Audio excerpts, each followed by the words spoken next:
gotta do it. All right. Oh yeah. So before we got a little interrupted, all right. So I did ask you. You say your son, he's in the groove of it. He's all right. What challenges did you have starting up? I think the biggest challenge was just.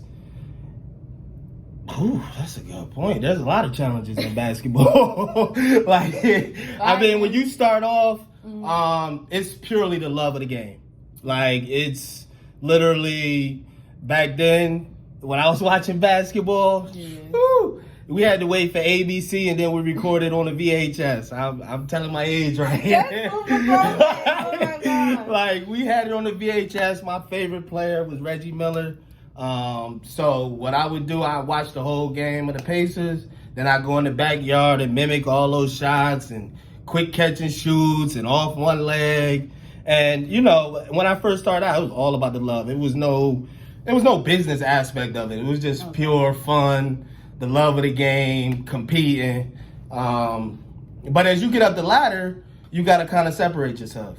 And I grew up in a guard-heavy city. Like, I mean...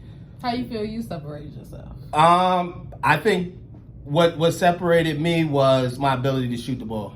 Like, I was a high-level shooter.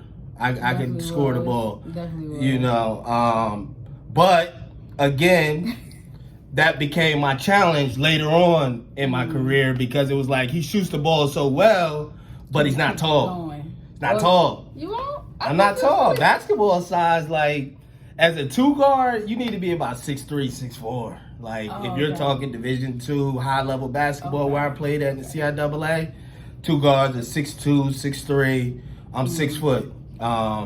So I had to make the transition from, you know, running off screens and the offense going through me to now I got to bring the ball up and kind of distribute it to other people. And when they come back around, that's when I can, you know, take my opportunities. But that was the biggest thing because my biggest asset was my ability to shoot. But as a point guard, your biggest asset needs to be to distribute the ball. You know, once you get up the ladder. You know, in high school, I kind of did both. But in college, I solely moved to the point. So, therefore, the shot opportunities, just, you know, the scoring opportunities, all those things were in different spots. You know, when you got the ball in your hand, you're out front. All 5 people are focused on you. Yeah. If I'm on the wing and, you know, he passes it, now it's probably only 2 or 3 people focused on me because I'm over here. True. You know what I'm saying? So that's kind of what the separation was, you know, learning to play the point was a learning experience, you know, because every team that I was on when I was younger, they used me for my ability to shoot the ball. Oh. Wow. You know, so I could get you 25, 30, but it was about scoring back then. And, you know, all the people I watched, my dad is 6'3", my uncle's 6'4", so I'm thinking I'm about to be at least 6'3", 6'4". So why am I worried about the point guard? But then, you know, as I get to be 12, 13, I'm like, okay, I'm pretty good at this. Yeah. Like, I remember 8th grade year, I hit a shot to send us to the national championship in Memphis, Tennessee. So I got a write-up in the Star Ledger, which, you know, for an 8th grader, that's a big deal. It really is. So that summer, 7th going to 8th, and then 8th into 9th, that was probably my best basketball times, honestly. In high school, it just was so much competition. You know, starting point guard Andre Dabney, he ended up going to Bloomfield. He had 2,100 points or something like that. So he was smaller than I was, but he was so much quicker and more athletic. But he could shoot just as good. And then we had another guy, Jahad Muhammad. He ended up playing at Cincinnati. So, you know, just the opportunities, they weren't there in playing field. And then, you know, when you kind of struggling to do what you actually love, then you start to, you know, want to venture off into other things, you know. And, you know, I just felt like halfway through my junior year, it was time to make a move. Like, it just got to a point where I just felt like I was stagnant. I wasn't really getting the opportunity basketball-wise because we already had juniors and seniors that were ahead of me. So I just felt the new scenery would be best. I definitely didn't know it was about to be Richmond though. Like I'm thinking like, all right, I can go to like a private school. That's when I moved to. I went to Douglas Freeman. Douglas Freeman, yeah, you did go there. Yeah, so I went to Douglas Freeman, and my junior year was really when I developed as a person, honestly. Okay. Because when I transferred, like they made me try out like 3 times in like a week. Is that normal? No. Like and the last tryout was like a mile run outside. I never ran on the track until my junior year of high school. Like, so I get on the track, I am dead last. They probably knew. Dead last, like. But you get in the gym, like we played ball, so like we didn't do, and that's kind of what hurt me going up the ladder was, the push-ups, the lifting weights, the extra running the stairs. I didn't do that. I figured I got the skill. All that conditioning, you're gonna have to pump the brakes. Exactly, and you don't realize, because nobody really tells you like when you hit that wall, it kind of starts to go down when you hit the wall when you're not trained. But beginning of the game, you're fresh.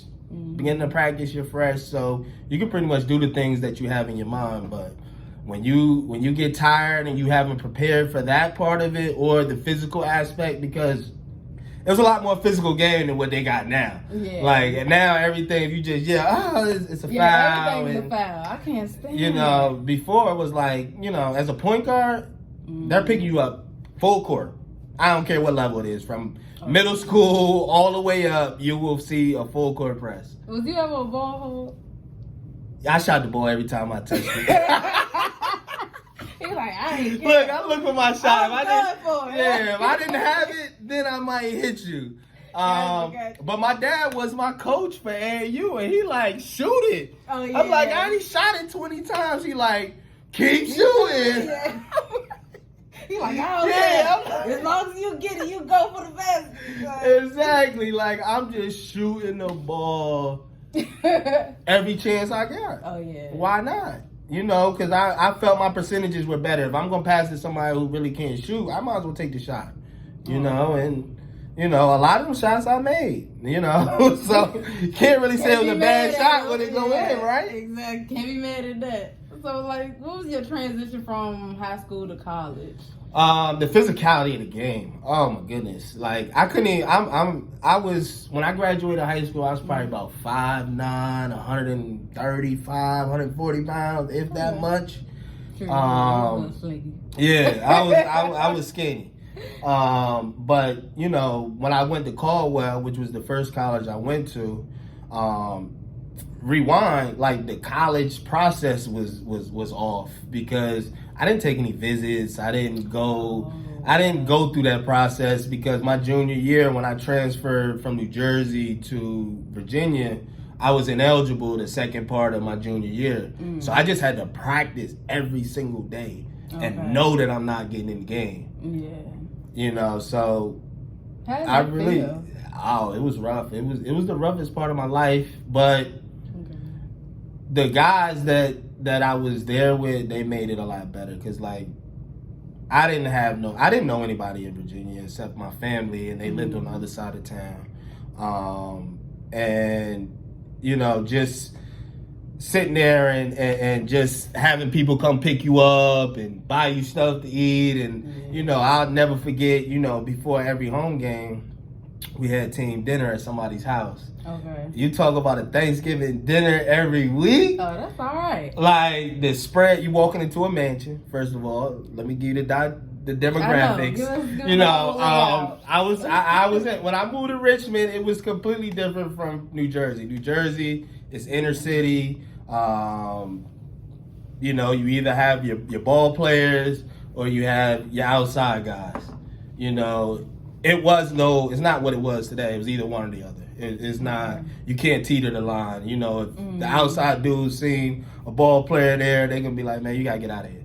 Oh, okay. You know what I'm saying? If you need something, I'll give it to you. But you can't be out here with us. Yeah. Now, I don't think there's a separation. When you look at the NBA and all that crazy stuff that's going on with, guys like John Morant, Yeah, it's like everybody it's wants a to be shame. the rapper lifestyle. Correct. Movie star lifestyle.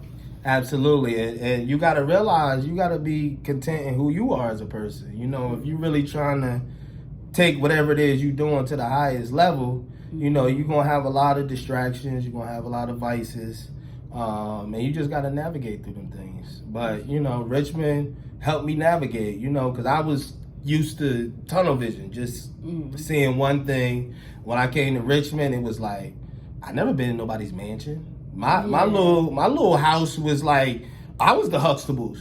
You know what I mean? Where I'm from. They like, look, he got it, his parents got it.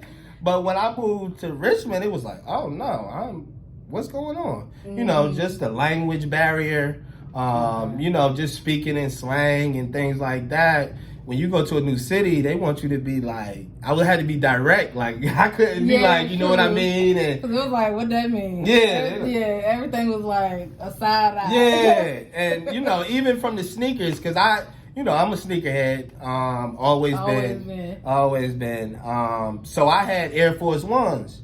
You know, up in Jersey, we call them ones, Air Forces. Down here, they call them flaves. So when I walk past somebody, they like, yo, you got the flaves on. I looked at him like, what you talking about? He like, them sneakers, I like them. And I'm like, oh, so y'all call them flaves. Yeah. Okay.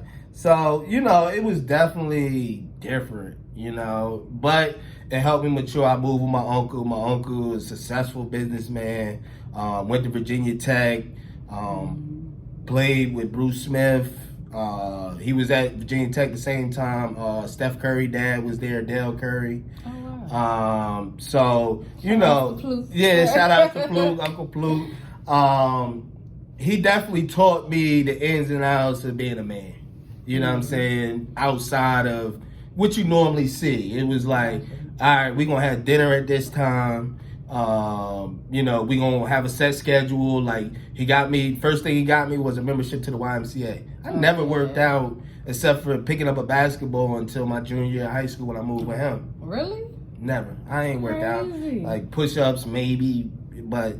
Oh, so you had to build your endurance. Yeah, I had to build all of that stuff. I had to learn how to work. Like, you know, we think work is work, but there's levels to work, you know, and you got to know what you're doing. So he didn't teach me basketball per se, but he taught me, how to lift weights. He gave me the platform, which was a membership that was like 5 minutes away. I had an 18-speed bike. I just ride the bike over there, go over there all day. And then get lunch while I'm over there, and then go home before it get dark, or, you know. It was such a simple time. It was such a simple time. It was just school and basketball. To do it now. Yeah, I never had to get a job or nothing like that. It was like, just go to school, and, you know, I mean, do a few things around the house. But when I moved with him, it was like I had chores. I had, you know, set schedules to do things. Oh, okay. You know, we did kind of more family-oriented things. And shout-outs to his wife, Teresa, for the amazing spaghetti. Spaghetti with cheese on the top. I never had that. Yo, every week, like, I gained probably like 15 pounds my senior year just from eating. And then right when I got settled in, life happened again. What do you mean? My Uncle Pluke, he got a job. He got a promotion. With Johnson & Johnson, but they wanted him to move. So he had to move to Fredericksburg, which is Northern Virginia. Oh, yeah. I had already been to 3 high schools in 3 years. So it was like, do I go there and make it 4 out of 4? Or do I just stay here? Try to make something happen. And make something happen. It's like, so I ended up staying, and I moved across the street with my grandmother, Pudding's Aunt L. Yeah. Love her dearly. You know, shout out to Aunt L for Pudding and my grandma. That's where I get the eyes from. For anybody that want to know. She was a beautiful lady. Wish y'all would have seen her. Beautiful lady.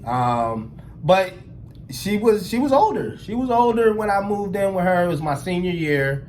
I had just not played my whole junior year. I played 3 games my whole junior year. So moving with her was a lot different. You know, she didn't drive, she didn't, you know, she didn't cook. Her late husband had just passed. So, you know, it was a lot more independent with my grandmother. You know, so I had to go do the grocery shopping on my bike. I ain't even have a license when I moved out here. Yeah, true. Like, I was on the bike with it. So, you know, I go pick up groceries. TV dinners was my life. Like, yeah, like that was dinner. Like, that was dinner. 90% of the time was TV dinner. I think she might have cooked one time in 1 year. She might have cooked spaghetti. Or one now time. you gotta go down the street. Yeah. So grandma's house was I'm Betty for you. Correct. I'm Betty. She cooking now. It's a little different on that she side. She was definitely throwing down some. It's definitely different, you know. But I mean, all my trials, I wouldn't change it for anything. You know, it definitely taught me how to, you know, maneuver in different arenas. Okay. Taught me how to, you know, talk to different types of people. Yeah. Because the same tone can't go for every type of person that you meet. No. You know, so it definitely matured me, and I had to. I mean, 16 years old, you living by yourself, pretty much, like, you gotta figure it out. And you know, shout outs to, you know, those my teammates, you know, that used to come pick me up and, you know, take me to their house and, you know, drive me to the gym and pick me up from practice, drop me off after practice, you know. Definitely coach made sure that, hey, somebody got to get Cosby home. I don't know which one of y'all it is. That's one thing that I do like, though. Y'all always have a brotherhood. That's one thing that I learned, like, because I used to, like, record, like, for my middle school. I used to record, like, the basketball games for them. Right. But I did love that they always had, like, a brotherhood, like, riding on the bus, back and forth to the games. It was always, like, a closeness that, you know, like, you don't really see nowhere else. Absolutely. And I think the biggest thing I learned in Virginia was team. Like, up north, it's for yourself. I'm calling what it is. It's for yourself. Everything is for yourself. On the team is for yourself. Like, yeah, I gotta do that. You know, we want to play on that ice. We want to play on that island. We want to go ISO ball. We want to shoot all the shots. We're not looking to pass it around 4 or 5 times. That's just not the way the game goes up there. Oh, yeah. But, you know, down here, we was running the flex. I'm like, got pass here to the elbow, go down. I got to wait till it circulate, and then I'll catch it at the top to shoot it. Like, it was different. But it caught me team. Gotcha. So I did want to touch back on what was it that you said? Okay, yeah. So as far as the basketball people, and I guess like how you can kind of get caught up in wanting to live like the movie star, rock life type. Did y'all experience any groupies? That's why I always want to know, because you know for surely they're there in the NBA, but no one really talks about it in college and stuff like that. It's like, did y'all deal with groupies at all, or was it kind of just? It was like, okay, we can go to the games, come back, we all right. Yeah, I think, you know, it all depends on what level of player you are. Okay. You know, if you not really playing that much, your fans are more so into you as a person. You know, when I was at my dark times, you know, when I wasn't playing that much and you know, when I didn't play at all my junior year, and then when I got to college and I went through my trials there, you know, you find out who really with you. You know what I'm saying? Who's really a fan and who's a groupie. Because a groupie and a fan is two different things to me. Definitely. You know what I'm saying? A groupie just with whatever's hot. Yeah. So if this person's hot today, that's who I'm with. A fan is there with you highs and lows, and when you high, they gonna, you know what I mean, announce it to the world. When you low,